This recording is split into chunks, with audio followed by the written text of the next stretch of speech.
Добро вечер, 24 анализа. Ке се спроведат ли сериозни реформи во судството? Составот на Советот кој што ќе ги надгледува реформите, предводен од премиерот Заев, е формиран. Во меѓувреме има и обвинувања за непотизам во обвинителството. На сите овие прашања вечерва во студиото ќе разговарам со Звонко Давидовиќ, адвокат. Добро вечер. Вера Коцо, пранешен судија, Врховниот суд. Добро вечер за вас. Лидија Раичевиќ, обвинител. Добро вечер. И за вас. Дебатата ќе почнам со вас, од аспект на последните случувања во обвинителството и обвинувањата за дека обвинителството е гнездо на непотизам. На што се должи ова?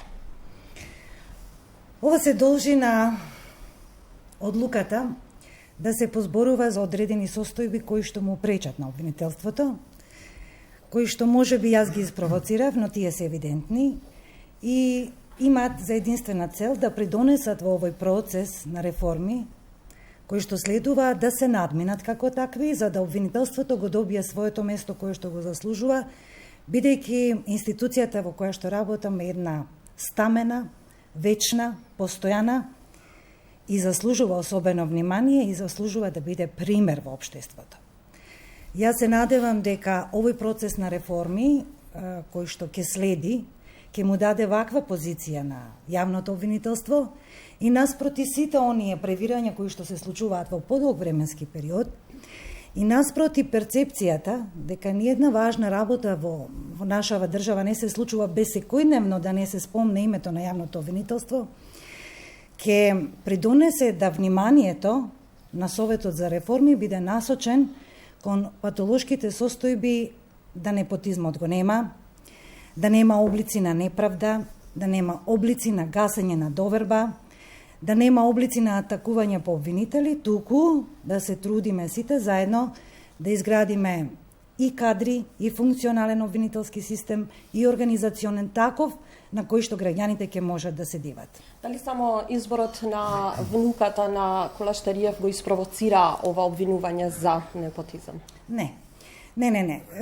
Овој избор кој што е едно последно случување, кој што добие една поинаква димензија, не е надвор од мојата перцепција, сам не е изолиран како таков. Јас забележав дека во институцијата има појава на поврзување, на вработување на обвинители и нивни блиски роднини, од најблизок ранг, значи крвни сродници, и постои една таква тенденција која што покажува штетни манифестации во самиот процес на функционирањето во јавното обвинителство и сметам дека за нив требаше да се позборува, ако ништо друго да се отвори дебата, на која што може би тие кои што ги повикувам, може би другите колеги кои што не се повикани за непотистички релации, ќе го дадат своето мислење, пак изградиме став околу тие прашања. Кого повикуваме? Повикуваме јавни обвинители кои што имаат вработени своји деца во јавното обвинителство или блиски сродници. Има повеќе? Да, има повеќе. Како со вакви обвинувања ќе може да се спроведат реформите во судството? Што се однесува до овие обвинувања, не само во обвинителството, туку се присутни и во други сегменти во судската власт, како што е судскиот совет. Така да, секако ќе бидат од негативно влијание врз она што значи спроведување на судски реформи. Затоа што јавноста го слуша ова и довербата на граѓаните се повеќе и повеќе станува на пониско ниво. Што значи дека не може да се очекува, ако вака се однесуваат оние што треба да ги спроведат судските реформи, дека нешто ќе се направи позитивно во овој дел од нашава земја. Многу пати, моето мислење е познато, јас многу пати сум кажал, овие луѓе кои се моментално на врвот на судството, правосудството, не може да ги спроведат реформите од веќе наведениве причини, да не ги повторувам, мислам дека сме на гледачите досадни. Јас поздравувам што еден обвинител, битен обвинител од обвинителството, кој напредуваше не затоа што е тука, јас сум го кажал тоа и на други места и јавно, кој што напредуваше нормално, значи од основното јавно обвинителство понагоре, кој што даде придонес во обвинителството и неговото работење се одважи и се осмели да поразговара и да укаже на состојбите во обвинителството. Многу пати сум кажал, ние на секоја дебата, секој семинар, секоја тркалезна маса, укажуваме на проблемите. Тоа особено го прават адвокатите, затоа што не се обврзани да молчат, затоа што се едноставно такви заштитници на правата и на слободите на граѓаните, такви е професијата да не зависат од никого и може слободно да разговарат. Но секој укажување на проблемите создаваше чувство дека е упатено кон некого лично и веднаш имаше одбранбен став на представниците на институциите.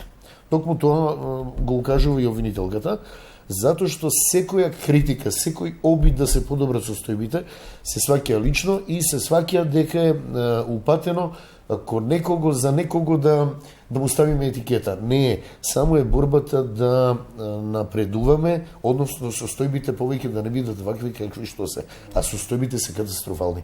Ако вие во обвинителството имате ситуација каде што, а познато е, влада е непотизам, ако има други состојби, ако има луѓе кои што се кандидирале за обвинители, па фалсификувале дипломи, ако немате одговор на многу состојби кои што ги увоочила јавноста, не можеме да зборуваме за еден нормален правен систем. Актуелно е се уште изборот на внуката на Штериев, затоа што денеска излаза неофицијална информација во медиумите дека и антикорупционерите веќе отвориле постапка, дека таму има судир на интереси. Знаете што е интересно? Интересно е што председателот на Советот на обвинители прашува во чиво име заменикот министер бара. Прво, како не му е срам? Како не се запраша зошто бара моја оставка? Тоа е вистинско прашање на вистински човек, на професионалец. Зошто некој бара моја оставка? Не се прашате во чиво име бара. Па као на него да не му е јасно што направил. Па луѓе, има во обвинителството, јас не сакам сега поименично, ама знаеме ситуации и состојби. Човек кој што оставил 100 и повеќе предмети не сработени, му стојат у фиоката и напредува. Имаме луѓе кои што се 25-30 години во основното јавно обвинителство. Не мрднале, дале резултати. Не мрднале. Имате луѓе кои што после 3 или 4 години напредуваат. Имате луѓе во јавното обвинителство на Република Македонија кои не сработиле еден предмет, служат како манекенки. И тоа е недозволиво. Требало ли да се иземе еве во овој случај Штериев? Секако дека требало да се иземе, уште повеќе што. Вели внука и не е Па и сопруга не е роднина. И сопруга не е роднина, како што вели колегата. Во секој случај морал да се иземе затоа што тој најверојатно сакал да обезбеди кворум за да работи обвинителскиот совет. Меѓутоа имало можност да се одложи таа седница. Не било тоа нож под грло, па морало тогаш да се одржи. Ако се одложила седницата, еве ги сега ги избраа новите двајца членови на тој обвинителски совет и седницата ќе си добиеше нормален тек, немаше никој да се срами од тоа што се направило и да се правда пред јавноста дека не било така или било вака. Затоа сметам дека не требал да действува онака како што действувал токму на таа седница. Вие се кандидиравте за јавен обвинител, не бевте избрани, но исто така не влеговте ни во организиран криминал. Да, точно. Јас се кандидирав за јавен обвинител на Република Македонија. Мојот мотив беше следен. Сметам дека со оглед на годините на возраст, искуството, сега е времето во еден прилично комплициран период од развојот на нашата правна сцена да се изложам и да ги понудам своите можности во добра намера. Меѓутоа, што не сум избрана, тоа не е толку страшно и колегата беше исто така кандидат и јас препознавам и тука негова добра намера. Значи, и адвокатите ја сватиле потребата јавното обвинителство да менува нешто, да се усовршува и така натаму. Неизборот мој не е толку страшен сам по себе. Меѓутоа, тоа беше еден процес во кој што јас започнав да размислувам дали за една така највисока позиција во Република Македонија, по функционалниот систем, се работи за јавен обвинител на државата. Единствено тој може да носи одлуки за ги одзема слободите и правата на граѓаните на највисоките представници на власта.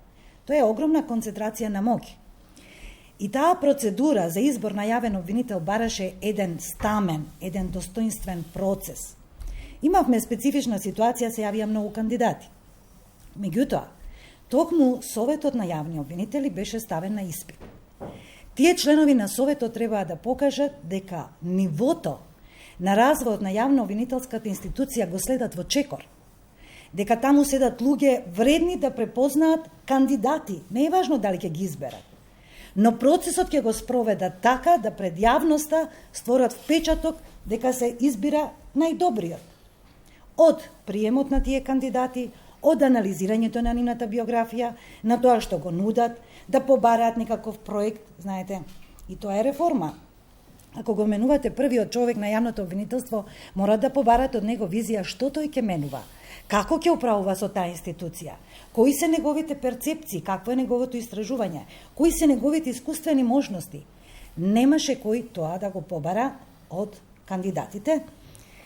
И тоа беше моето прво разочарување, а второ, кога веќе изборот помина, тогаш очекував дека може би оваа грешка ќе биде надмината, па ќе слушнеме аргументи од Советот на јавни обвинители, зошто се бира некој кандидат наспроти другите. Ни тоа не го слушнавме.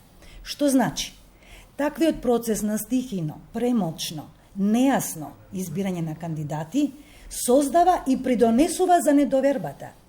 Кој ќе верува дека тоа се кандидати кои што го заслужуваат целокупното внимание на јавните обвинители во нивната институција. Не добивте ниту уште еден мандат во Да, јавното обвинителство за организиран криминал и гонење на организиран криминал и корупција е прилично мало по својот број, меѓутоа е габаритно по број на предмети и по корпус на тежина кој што еден јавен обвинител треба да ја понесе. И јас лично сметам дека таму кадрите треба да флуктуираат почесто. На 4 години, може би 2 мандата и така натаму. И тоа повторно не е страшно што не сум реизбрана. Но страшно е што не се кажа зошто сум вратена долу. Зошто сум вратена во основното јавно обвинителство во Скопје. Страшно е што предмети кои што сте ги започнале во предкривична обработка, предмети во кои што имате отворено посебни истражни мерки, за кои што вие гарантирате со целокупниот капацитет. Страшно е што имате заштитени сведоци кои што се под ваша контрола. Вие наеднаш на средина од својата работа ги предавате на некој друг. Тоа е исто како во хирургијата, некој хирург на половина на операција, во случајов често зборувам за васкуларни проблеми, како при врзување на крвен сад да повика друг хирург и да му каже доврши го оперативниот процес. Тоа се сериозни резови кои што многу крварат и кои што ќе остават големи последици. Очекуваме да видиме што ќе се случи. Спорни одлуки на Советот на јавни обвинители, дали тие може да подкопаат дополнително довербата кај граѓаните? Кој дали може да ја подкопа? Спорни одлуки. Спорните одлуки, не ве чув. Да. Спорните одлуки. Секако дека спорните одлуки се од влијание и ќе ја подкопаат довербата кај граѓаните. Меѓутоа, мене излагањето на колешката ме асоцираше на она што се случува во Судскиот совет. И Судскиот совет има своји пропусти кога врши избор на судии и председатели на судови.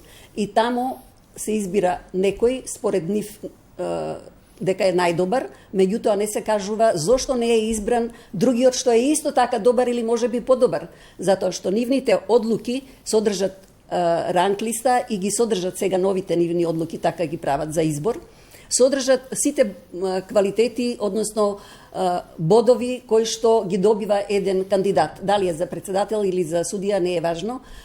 Се избира некој, меѓутоа не се кажува зошто не е избран оној што е, да речеме, подобар од него.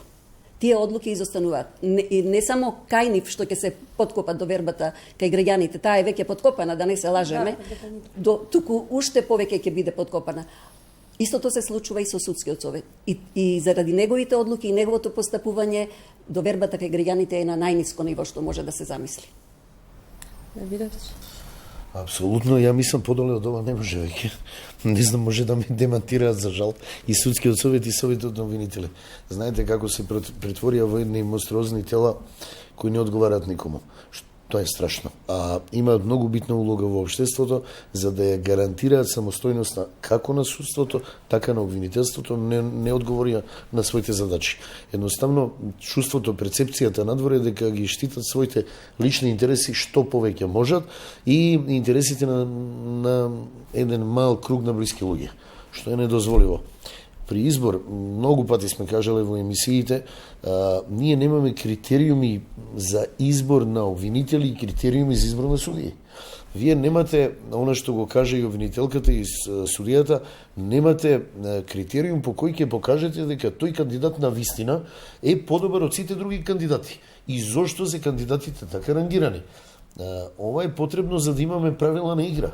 Да имаме начин на кој ќе ги бодуваме, рангираме и препознаваме квалитетот и ќе го оценуваме тој квалитет, но да нема сомневање и да не е подложено на субјективни оценки на било кој од советот и од обвинителството. Имате ситуација и во обвинителството, и во судскиот совет, каде што луѓе од последно место или предпоследно место на ранглиста се избрани за председатели на судови. Немам ништо против тие луѓе, тие се квалитетни луѓе. Но зошто се создава такво и има потреба да се создаде такво чувство во јавноста да биде се наопаку. Ако судскиот совет бил некогаш гарант на самостојноста на судството, многу одамна повеќе не е. Не е. За жал, многу одамна не е. А ако вие имате ситуација каде што еден од членовите на судскиот совет го слушате во бомбите и него го наследува човек кој што доаѓа на чело на таа институција, ностоп се објавува од бомбите и он нема чувство за сериозност на таа институција и за себе воопшто како личност, па да побара и да седне и да каже луѓе, бар на јавноста да објасни зошто тој човек се уште седи до него. Тоа е една работа. Втора работа, имате ситуација во која пола од нивните деца се вработени во судовите или се нотари. Па немојте ако својата функција користат само за да добијат лични некои интереси, лични придобивки, па тоа е недозволиво. Тогаш како со овој судски совет ќе се направи? Со овој судски совет апсолутно не сме ниту еден член од овој судски совет да биде понатаму.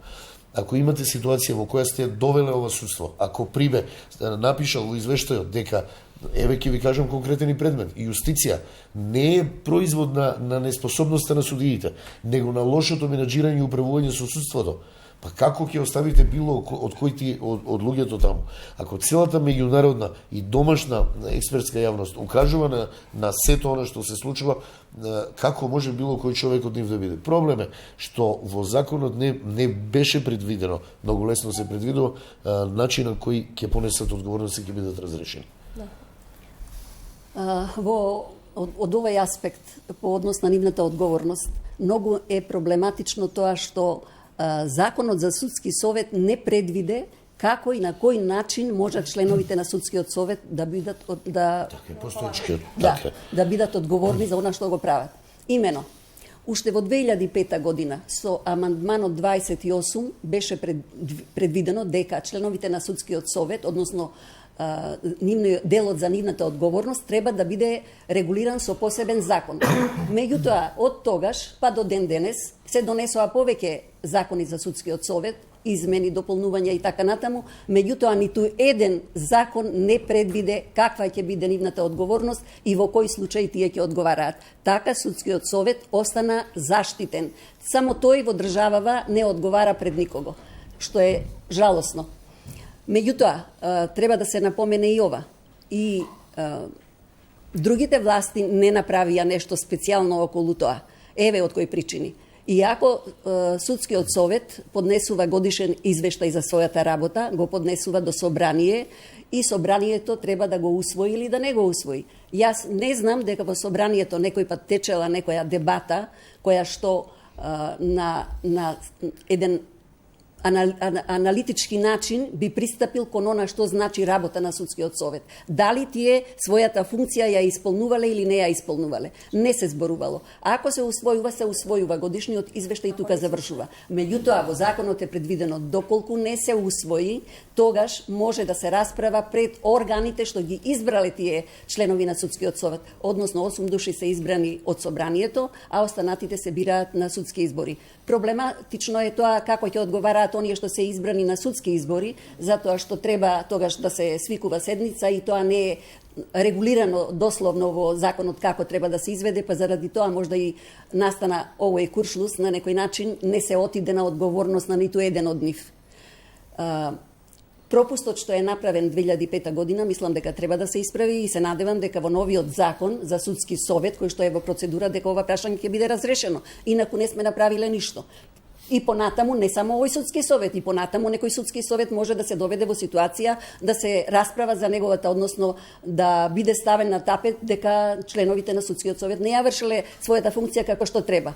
И ако тоа не се направи, тогаш на што сме? Реформите нема да бидат спроведени како што треба. Но се надевам дека ова ќе биде исправено. Но ќе прифатите дека кривична одговорност... Кривичната одговорност стои, не, таа стои, затоа што таа може и во ако секое сте време. требале да вршите Апсолутно. надзор на ДАКМИСот, а не сте го правиле тоа, извештајот за ДАКМИСот покажува отсуство и нешто предмети, дека не влегле во ДАКМИСот и не се распоредени За на тој кривичната начин. одговорност така е дека може и сега да одговараат, меѓутоа за професионалната дејност нивна, односно дали биле професионални во извршувањето на својата функција или не. Точно, но и ова сметам дека е дел од нивното професионално тука работење. исто треба тие што се надлежни Обвинителство. да превземат нешто, ако не превзеле, тогаш имаат шанса. Ништо без обвинителството. Повторно, Нормално, означени судите нормално. не може да функционираат без обвинителите да ја вршат својата работа како што треба. Добро, јас мислам дека општа констатација, впечаток можеби на јавноста, меѓутоа и на нас, како дел од ова фела е дека има доста аномалии, дека рече колегата Звонко, дното е допрено и така натаму. Јас сепак мислам дека и во најтешки времења, и во време на најтешки депресии, мора да постои нешто што е добро. И овие пропусти во законот, во оваа релација помеѓу законодавната и извршната власт и овие флоскули кои што секојдневно ги слушаме независни, како да сакаме да се извлечеме од општествениот систем и да кажеме дека ние, дел од правосудството, обвинителите и судите, треба да живеат во некое катче во општеството, сосема изолирани од законодавната и извршната власт, што е невозможно, не треба, не е ни препорачливо, впрочем, ние сме дел од државата. Во ситуација кога државите во светот се редефинираат, тоа го правиме и ние, кога функцијата на државата треба да слабе за сметка на правата на граѓаните, јавното обвинителство и судовите треба да бидат еден гарант на она што често се употребува како термин владење на право, нивна сигурност и така натаму. Меѓутоа, во овој процес на релација помеѓу законодавната и извршната власт може да се створат и нормативи, може да дојде до промена на законски решенија кои што ќе бидат, да речеме, механизми на контрола на телата кои што ги избираат јавните обвинители и судиите, но јас лично сум голем поборник на верувањето дека треба да започнеме во процес на самоменување. Тоа значи, од моментот кога ги внесуваме кадрите во овие институции, треба да се работи на нив на процес на самоконтрола, на изграден систем на вредности, како тие кадри треба да се развиваат во обвинителската и судската структура, по кои критериуми, што значи нивни напредок, како треба да се однесуваат, како треба да ги оформуваат односите со другите релации на власт, кои се патологиите кои што треба да ги избегнуваат и на тој начин да профилираме силни суди и силни јавни обвинители. Јас апелирам дека паралелно со овој процес на реформи, кој што мене сосема не ми е јасен, морам да признам, Зошто? од причини што јас не слушнав каде таа реформа ќе се движи.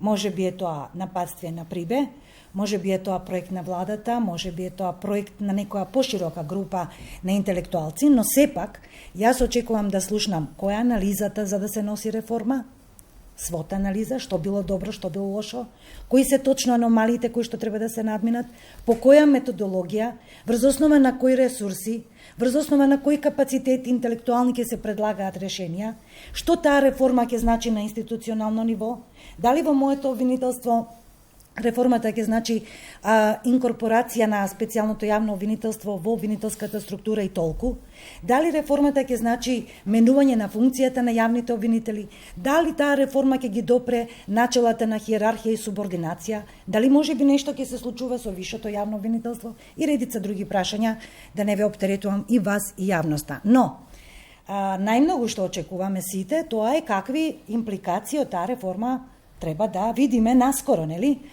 Јас мислам дека време залудно се потроши, анализа не се направи квалитетна, ние не ги знаеме точните слабости, ги детектираме, меѓутоа прилично хаотично. Јас зборувам и го допирам непотизмот, судирот на интереси, колегата зборува за некои судиката, зборува за аномалии во нормативната дејност и непостојање на механизми за контрола на судскиот совет, но тоа требаше да биде резултат на една темелна анализа. Во кривичната постапка, ќе ми дозволите само накратко да ви кажам дека период од 2013 до 2018 е 5-годишна рамка, која што може би не е многу податна, но е сосема солидна да ни ги исфрли на површина сите аномалии кои што може би сега ќе ги надминавме во овој процес на реформи. Јас такво нешто не видов, може би има, може би јас не сум упатена, но секако е добро да го има тоа. Сега, во тој процес на реформи, мислам дека е добро поединците како нас и како моите колеги, особено младата популација, освен вакво едно силно критизерство, еден притисок кој што ќе бара промена, да завземе и афирмативен став, да каже што е тоа добро, што можеме ние да понудиме во јавното обвинителство, какви проекти, какви промени, во која смисла можеме да го менуваме обвинителството и што сакаме со тоа да постигнеме, а можеме многу. Се согласувате ли дека еве залудно е потрошено време, бидејќи еве сега денеска вчера е формиран и советот кој што ќе ги следи реформите во судството, предводена од премиерот и има точна листа кој се ќе биде сега во него? Па сега не би рекла баш така сосема дека е залудно потрошено времето, бидејќи се правеше стратегијата за правосудниот систем, која што подлежеше на многу дебати, многу расправи, многу разговори се одржа. Понатаму не само што тоа се направи, меѓутоа се вклучија и граѓански организации кои што го изработија и блупринтот. Па сега дури и во овој совет кој што ќе го води премиерот Заев, исто така е вклучен граѓанскиот сектор, точно оние граѓански организации кои што го изработија тој блупринт. Значи не е дека е потрошено залудно времето. Се работи, меѓутоа прашањето е колку се постигнало од разни други фактори и други влијанија кои на некој начин и го спречуваат овој развој. Заради тоа сметам дека секој доколку посветено работи на оној сегмент кој што него го задира, секако дека ќе има допринос. Јас се надевам дека нема да биде залудно, дека ќе има некаков успешен резултат. Не сакам да бидам песимист. Времето ќе покаже што е факт. Факт е дека ние дискутиравме прв пат. Почна отворено да се дискутира критизерски и да се лоцираат проблемите. Но факт е дека во тие дебати на тркалезни маси, најразлични форми и не се дава решенија. И немаше издржани истражувања, издржани согледувања кои што ќе покажат во која насока треба да се движиме. А ако еден дел од експертската јавност, од практичарите критикуваше, другиот дел кој што седеше на позициите ги бранеше своите позиции, тврдејќи дека се во ред. Имавме една чудна, смешна ситуација во која сите го критикуваме судството, председателот на судскиот совет и членовите сметаат дека апсолутно функционира судството. Тоа е нешто што не е влече назад и каде што не можеме да седнеме честно да признаеме некои работи, никој во тој миг некогаш немаше да обвини некого дека виновен. Сега веќе друга ситуација. Ако вие толку време сте бранеле една состојба, веќе сте и лично одговорни за таа состојба. Требаше да седнеме, да го истражиме се ова, затоа што има начини на кои да го истражиме, начини на кои да дојдеме до резултати каде ќе се движиме. Советот на обвинители, обвинителката кажа многу размислувања околу висшето јавно обвинителство, законот за кривична постапка, непотизмот и сето тоа. Во кој правец ќе го движиме судскиот совет? Се покажа многу проблеми, аномалии. Дали ќе биде тоа депрофесионализација? Дали во ваков состав некој ќе остане? Дали ќе имаме директорат на стручна служба? Дали ќе го примениме словенечкиот модел? Имате тука милион можности, варијанти, каде што можете да црпите туки искуства и точно да ги видите проблемите кои ги имале. За жал ние не го правиме тоа. Сега во овој совет што е формиран, вчера се исклучени судскиот совет и Академијата за суди и обвинители. Академија за суди и обвинители без оглед меѓународната јавност ја фали, мислам дека многу Има доста проблеми. огромни проблеми дека Ако се тргне од тоа дека придонесе не се на легитимни ваквата органите состојба. во таа академија и со истечен мандат управниот одбор, со истечен мандат директорот на академијата, што понатаму? Може би покажала некои резултати таа академија, меѓутоа има многу да се работи, да се тој систем уште повеќе развие. Еве во смисла на изборот на судиите за основните судови. Значи, судиите во основните судови, кои што стои во законот дека ги бира судскиот совет, меѓутоа тоа не е така. Судскиот совет на некој начин врши назначување на тие кандидати што му ги доставува академијата со една ранг листа, направена од нив најверојатно по успех на тие кандидати. И првиот на ранг листата му е гарантирано дека ќе стане судија во основен суд. Таму не се земало во предвид воопшто дали тој кандидат одговара на она место кое што се бара, дали се бара кривичар или граѓански судија, значи специјализација се бара, а ранг листата не дава никаква специјализација. Нема, тоа е прв, тоа е на ранг листа, зашто е специјалец не се знае. Така да мора да се направи некоја промена или да се најде начин, постапка како тие кандидати што излегуваат од академијата ќе можат да влезат во судството и во обвинителството, се разбира, и таму е сигурно истиот проблем, повеќе го знам овој дел за судството, но во секој случај мора да има некакви промени во тој дел, затоа што на овој начин со рангирањето на кандидат од листата да стане веднаш судија, каде се тогаш стручните кадри кои што се во судовите? Стручни соработници со години, 20 години работи во една материја, се специјализирал, више не може повеќе. Тој нема право да конкурира само заради тоа што не ја завршил академијата. И тука ќе мора нешто да се направи. Не можеме да ги занемариме тие луѓе кои што навистина својата кариера ја посветиле на работа во судот. И сега каде да одат? Друга страна има некои што брзо напредуваат, Не, ама знаете која ситуација имате? Имате адвокати кои се 30 години адвокати. Или адвокати. Не постои предмет кој го немал, тој не може да стане судија на основен суд. Обвинители 100 години се обвинители, не може да стане судија на основен суд. Тоа не е во ред. Значи таа академија не може да биде само академијата услов да станеш ти судија. Тоа не сенс. Имаше на информација дека Јо Вангеловски ќе го советува премиерот, меѓутоа од последното соопштение гледаме дека исклучен председателот, туку представник на Врховниот суд, исклучена дури ако добро читам и председателот на комората на адвокатите Дударски ќе има и од таму представник. Ја мислам дека тоа во ред. Знаете како, да ставате персонални решенија во мигов кои што имаат голем удел во урнисување на судството е нонсенс. Не е потребна ни самата функција председател на Врховниот суд да биде во некое такво советодавно тело. Ја повторно ќе кажам, советот кој треба да ги следи реформите, тие луѓе по функција треба да ги следат реформите. Биле не биле во советот, председателот на судскиот совет, председателот на Врховниот суд се должни по закон да ги следат спроведувањето на законите и на праксата. Водевте исклучително значени предмети. Има ли информација кои ќе ги работи, бидејќи споминавте дека дел од вашите предмети во кои дури има заштитени сведоци се веќе доделени на други обвинители? Да, има распоред во обвинителството за организиран криминал и тие се доделени на една помлада колешка. Како го цените, еве, можеби е неблагодарно, но сега ќе ве прашам сите како цените во овие, иако се малку, можеби месеци одминати работата на јавното обвинителство? Кој јавно обвинителство, која промена вие гледате? По однос на овие месеци, кои месеци ги броите? Јас не знам дека има промена било каква во јавното обвинителство, освен дека имаме нов јавен обвинител на Република Македонија без тон и без глас, као и до сегашниве, се крие по ходниците, не допира глас до него, он не гледа, не слуша и ништо не прави.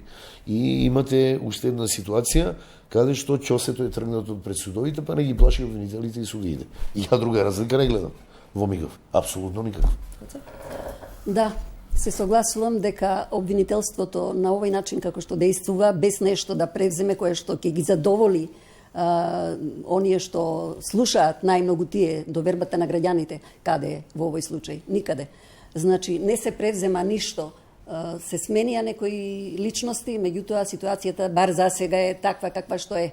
Ние како граѓани ако гледаме од аспект на граѓаните, секој пат сакаат нешто да се случи, да има нешто ново, да се покаже дека се работи.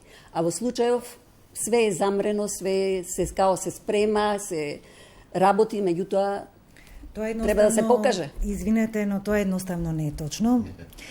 Во јавното обвинителство и пред промената на власта и сега и пред тоа се работи со сета душа и со сето срце, крвнички, понекогаш по 48 часа без 1 час сон.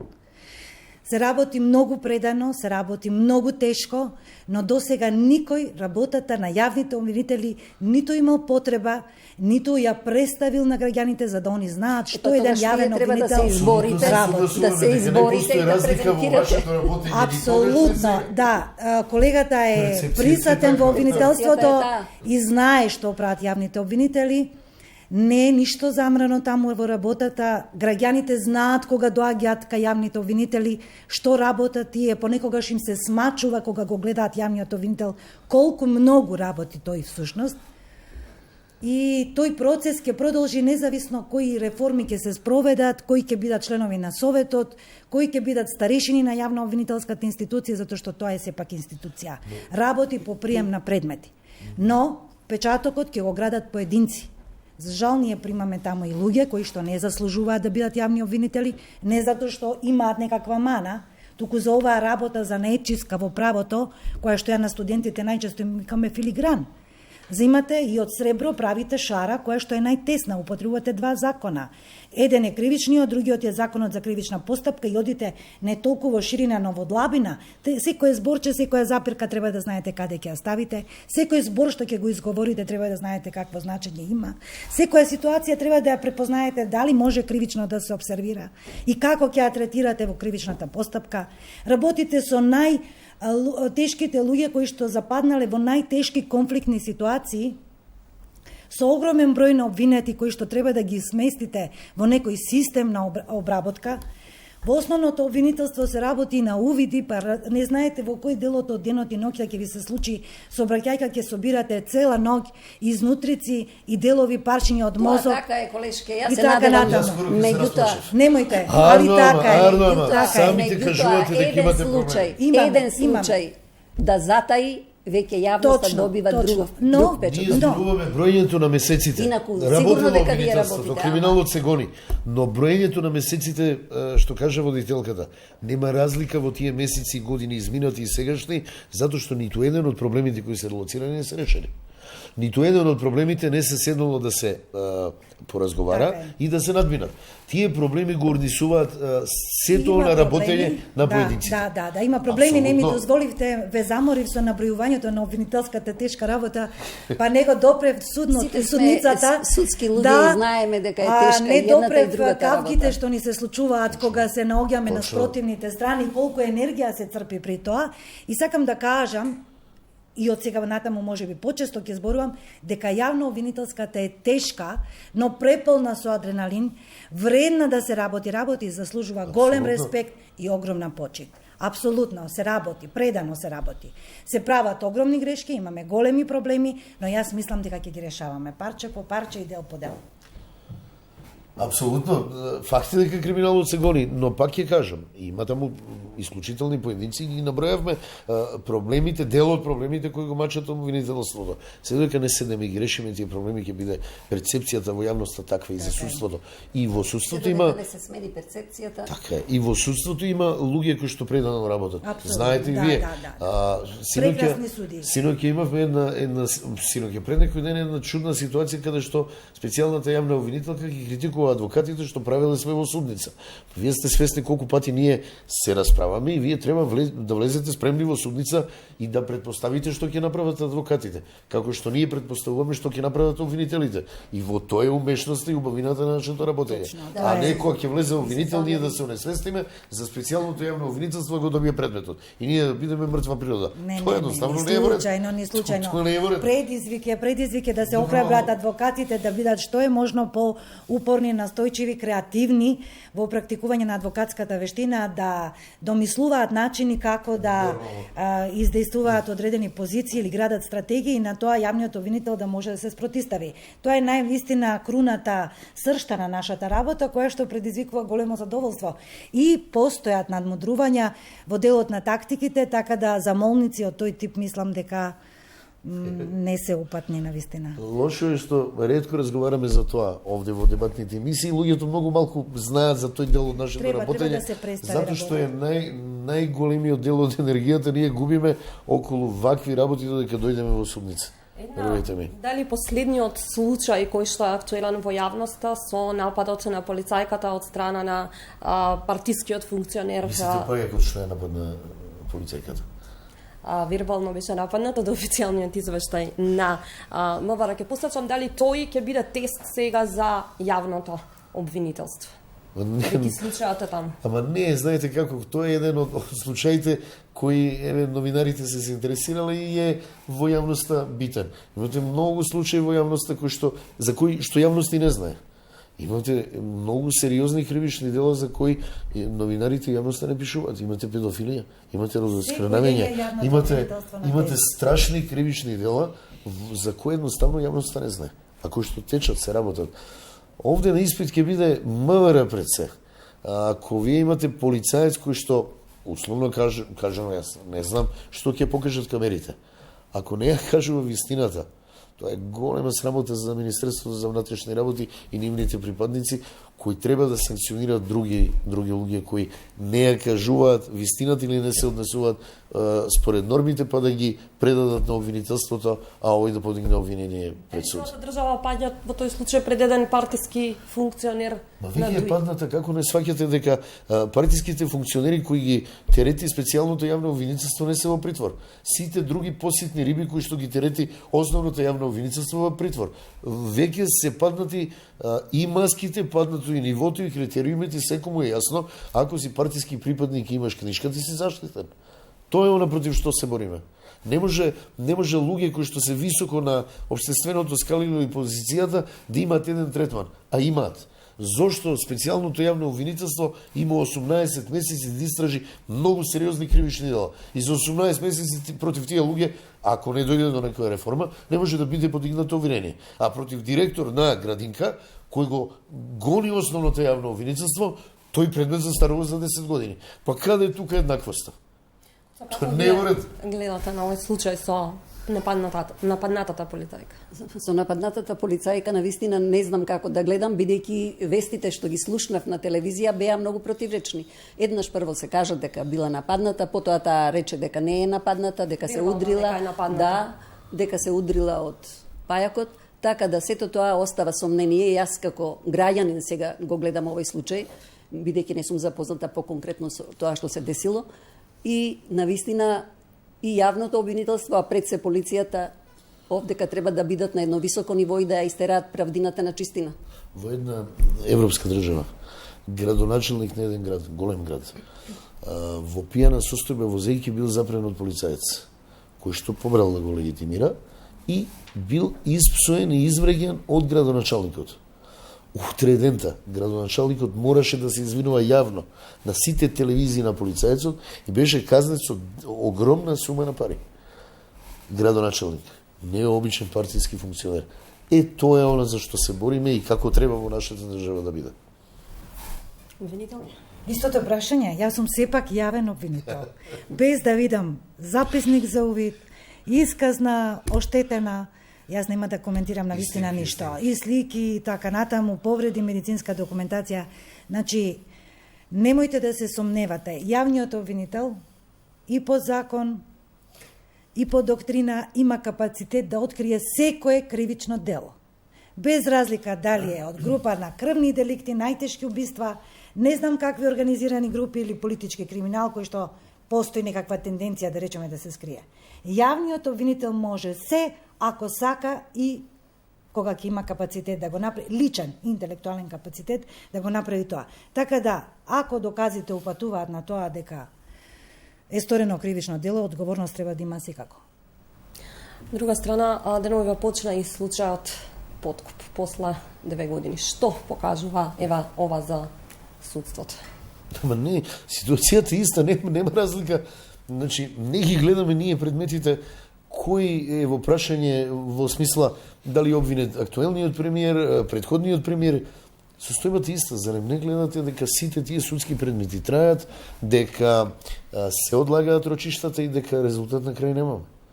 Ние од специјалното јавно обвинителство имаме испорачено една пресуда, ако не се лажам, и мислам дека има една спогодба, и 2 пресуди. Или една спогодба и една пресуда. И тоа е се за овој период. Судството е на ниски гранки, значи се додека ние дискутираме за ова, кој е обвинет, зошто вака се постапило или онака се постапило, се додека не имаме правила на игра, се додека не почнеме да веруваме дека она што судијата го направил. Како да веруваат еве граѓаните кога последниот случај со Тифани, јас овие 3 случаи намерно ги споминувам, беше признато делото и реакциите на граѓаните се дека условната казна, признај си дело и ќе добиеш условна казна. Ма и до сега се случувало и условни казни имало за овој тип и вид на кривични дела. Многу е сензитивна јавноста после цели овој период и се тоа што се случуваше. И затоа бара сега и јавноста бара крв. Но и сега и другата страна. И не може обвинителството, судот и адвокатурата да исполнува желби на јавноста. Али треба да застане на здрави нозе, да има критериуми и принципи, еднакви аршини и еднаква правда и закон за сите. Кога тоа ќе го покаже на дело во пракса, не ќе може никој да приговара на начинот на однесување и судење, правораздавање. Точно се добива впечаток дека условната осуда на некој начин ги задоволува критериумите на обвинителството, меѓутоа на јавноста секако не. Од друга страна, пак, тоа што е по закон предвидено како можност да се направи, секако дека е во ред. Но ми се чини дека обвинителството во еден таков сериозен случај, кривичен, прашање е дали треба да настапува со спогодба, односно, за да дојде таа условна осуда, или пак треба да се заангажира повеќе и да ја истера правдината онака како што е предвидено. Но ова се во овие матни времиња наши, кога се трудат обвинителите да ги решат случаите, јас сум убедена тоа што го кажува колешката, дека тие работат многу, дека се залагаат, дека им е тешка работата. И кога ќе дојде во ситуација да се реши случајот, па и со условна осуда, тие се задоволни. Се креира ли изминативе години можеби и случаи по нечии интереси? Ми го скративте правото да дискутирам на прашањето претходно. Дали јавноста треба да се задоволи, тоа е. Да, сакам како не со задоволство. Значи, прашањето е многу важно. Што треба да се задоволи? Јавниот интерес или процедурата и законот, односно нормативниот дел. Меѓутоа, тоа го решил кривичниот законник. И тој вели, целта на казнувањето е покрај задоволувањето на правдата, генералната и специјалната превенција. Сега, чувството на правдата. Знаете, чувството на правдата го имаме сите. Го имате и вие додека зборувате со мене, јас кога зборувам со колегите и така натаму. Меѓутоа, го има и народот. Го има и тие луѓе што ќе слушнат, да, за ова кривично дело изречена условна осуда, а не знаат всушност што таа значи, но знаат дека за тоа кривично дело тој нема да оди во затвор. Дали чувството на правда е само ако оди некој во затвор? Тоа се прашања кои што не може јавноста да ги расправа. Тоа ќе го оставите на судската фела, на второстепените судови, кои што тие пресуди треба да ги потврдат во делот на тоа дали се праведни и дали се одраз на вистинска правда. Само вистинска правда може да биде мерило по кое што ние можеме да зборуваме дали се во ред или не се во ред. Тука ве разбирам, но често се прави паралела помеѓу човекот кој што беше осуден за кражба на кебапчиња затвор, а при тоа овде имаме сосема друг контекст, стануваше збор за поголема сума на пари. Сакате да кажете дека условната осуда се изрекува во сосема енормно различни, диаметрално спротивни ситуации и представува сама по себе одраз на неправо, наместо да биде одраз на право, таа станува одраз на неправо. Но не е така. Не е така, затоа што ако влезете во аналите, како дошло до таа условна, што се случило, зошто е изречена и за кебапите и кај овие луѓе, тогаш можеме, али тоа само јас сум сепак легалиста, јас сум сепак правник, јавен обвинител. Јас сум и доктор по право кој што сака да верува дека тие повисоки инстанции кои што внесуваат живот во тие пресуди, ако не се повисоките инстанции на судот, тие ќе бидат обична хартија. Значи тие се тие кои што велат да, ова е право и ова вака ќе заживее. Ако второстепените судови и повисокиот Врховниот суд каже дека таа пресуда условна е во ред, тогаш каков разговор ние ќе водиме и како јавноста на таа тема ќе разговара впрочем. Так, удиме кусо со реклами, потоа се враќаме назад со дебатите.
Да, назад сме во студиото, дебата за реформите во судството, во финишницата, за сите прашања што е она што треба да се направи за навистина да има сериозен рез во реформите во судството.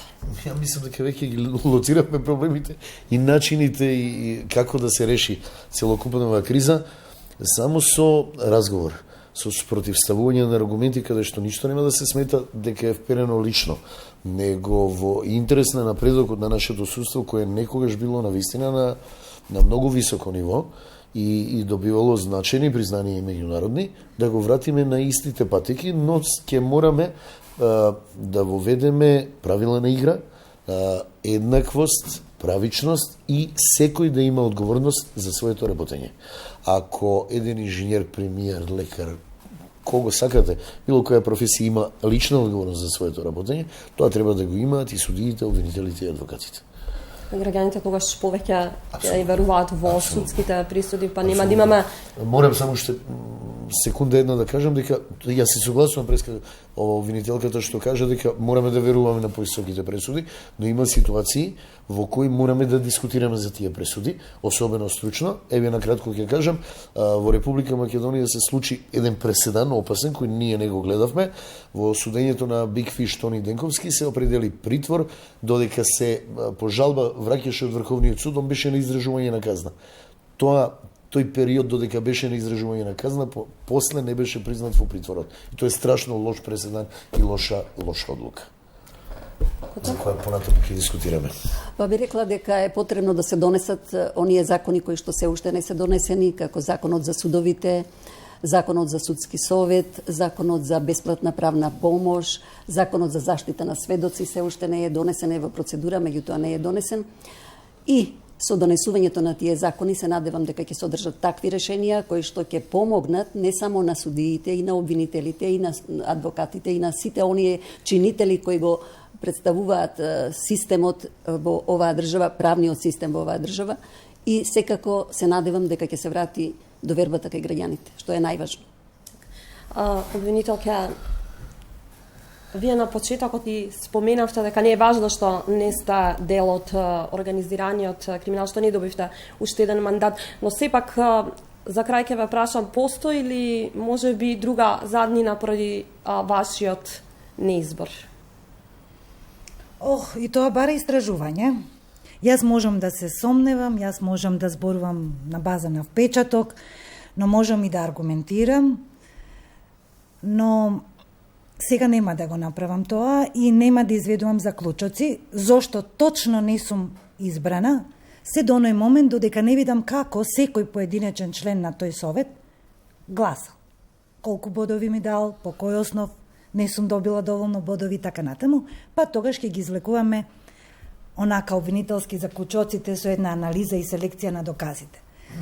Само тогаш ќе можам да излечам заклучок кој што ќе биде јавно презентиран и кој што ќе има своја тежина.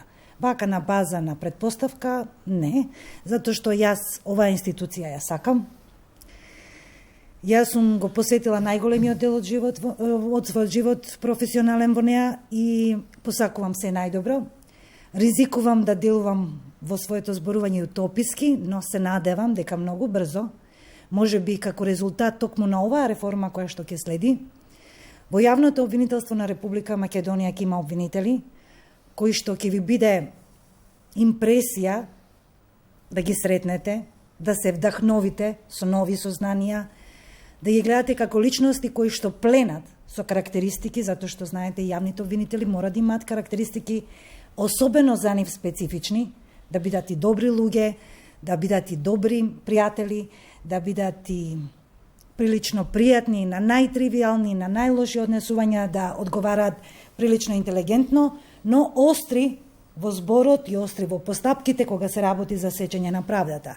Такви луѓе јас очекувам да има во тоа јавно обвинителство на Република Македонија. Очекувам дека можеби оваа реформа во Советот на јавни обвинители ќе внесе членови кои што јавните обвинители ќе ги чувствуваат како некој свој дом, каде што тие обвинители ќе знаат да искажат почит кон оние кои што работат со денови и ноќи, кои што ќе знаат да ги искарат кога за тоа има потреба, кои што ќе бидат луѓе на кои што јавните обвинители ќе можат да им се обратат ако имаат некоја дилема во однос на својот статус, напредување и така натаму, а не луѓе од кои што нема да знаете што да очекувате, тотални странци за кои што не знаете како ја креираат и како ја обликуваат вашата професионална судбина. Тоа е недопустливо и јас се надевам дека реформите ќе го надминат овој процес. Од висшето јавно обвинителство во Република Македонија ништо особено посебно не очекувам, затоа што многу долги години пресудите кои што ги добиваме во апелациониот суд представуваат една поддршка на адвокатите, на спротивните страни по предлог на јавните обвинители и нема во тоа аргумент во тие предлози зошто е тоа така. Јас барам и тој дел од работата на висшето јавно обвинителство да се смени, да се инкорпорираат тие во основните јавни обвинителства, па да даваат малку ум на јавните обвинители кои што се млади и сите тие мои очекувања ќе бидат дел од мојата утописка перцепција дека јавното обвинителство ќе биде институција која што своите вработени кога се движат по улица, кога се наоѓаат во своето семејство, меѓу своите пријатели ќе бидат препознатливи, дека може да им се верува на тие луѓе. Тоа се сепак јавни обвинители. Рековте кога сте во судница, се сретнувате, сте пожестоки. Имате нешто да... Не. И без оглед што е одбраната секогаш последна, според законот, немам што да додам. Се шалам, се согласувам со обвинителката, се ова што го наведи и тоа е перцепција која би требало да биде не само за обвинителската, него и за судиската функција, затоа што е навистина ги спроведува и ги се однесува на најбитните, најсуштинските, најинтимните човечки делови од човечкиот живот. Правата и слободите. Апсолутно, како што обвинителот треба да биде личност која што треба да биде ценета, која што треба да биде на едно високо ниво професионално, исто така и судиите треба да бидат столб на она што значи судење, односно постапката, да знаат да бидат професионални, да знаат како да се однесуваат, но исто така и од адвокатите се очекува, барем ако ништо друго, почитот кон судот и кон обвинителот мора да постои. Да не биде како што и имаше едно но почита се заслужува судија. Апсолутно почита се заслужува, не е затоа што некој по функција судија и ние апсолутно мора да го почитуваме. Па токму тоа го кажувам дека треба да биде таква личност која ќе остави печаток, која ќе го заслужи тоа. Но такви суди со кредибилитет ги има во нашава држава, не дека ги нема. Ги има, меѓутоа овие случувања што се случија во последно време го симна кредибилитетот и угледот, што е најважно, угледот на судијата, па мислам дека и на обвинителите го симнаа на ниско ниво. Тоа, ако се избориме за тоа, сите ние, дали сме уште активни во својата професија или делуваме во граѓанскиот сектор, независно од каде, меѓутоа, ако работиме и ако се залагаме за нешто што значи навистина вредност во ова судство, тогаш навистина ќе има некој резултат од сето ова. Ви благодарам на сите за гостувањето во 24 анализа. Останете со програмата на телевизија 24, следуваат вести.